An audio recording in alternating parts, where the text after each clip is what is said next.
అభివృద్ధిలో మాకు ఎంతో సహకరిస్తున్నటువంటి శ్రీ వెల్లంక నరేష్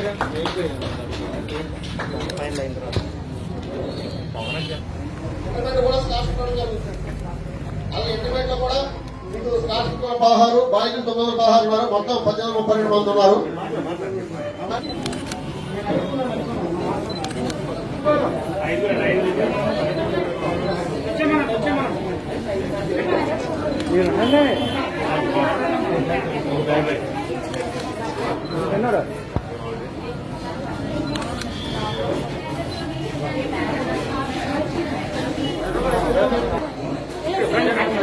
పిల్లలు వచ్చిన వాళ్ళు ఉంటే చేస్తారండి.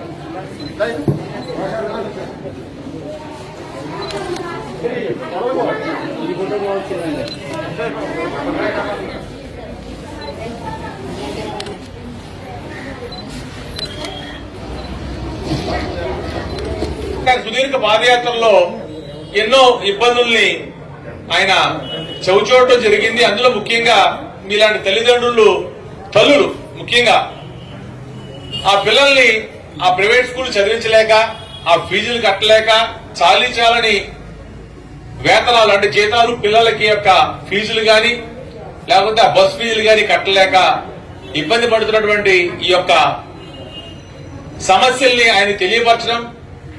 కారణం ఒకటే, అక్కడ ఇంగ్లీష్ మీడియం ఉంది, మన స్కూల్లో ఇంగ్లీష్ మీడియం లేదు. నిజంగా ఇదే స్ట్రెంత్ తో 150 మందికి 27 లక్షలు వచ్చేది ఓన్లీ సివిల్ వర్క్ కి. టోటల్ గా 18 లక్షలు వచ్చింది మన స్కూల్ కి. 17,75,000 వచ్చింది. ఇది 50 ఇందులో 9 లక్షలు సివిల్ వర్క్స్ అంటే ఈ మార్పులు చూశారు కదా మీరు అందరూ. ఆ గదిలో అన్ని రిపేర్లు గానీ, వైరింగ్ గానీ, లైట్లు గానీ అన్ని పెడతాయి ఖర్చు.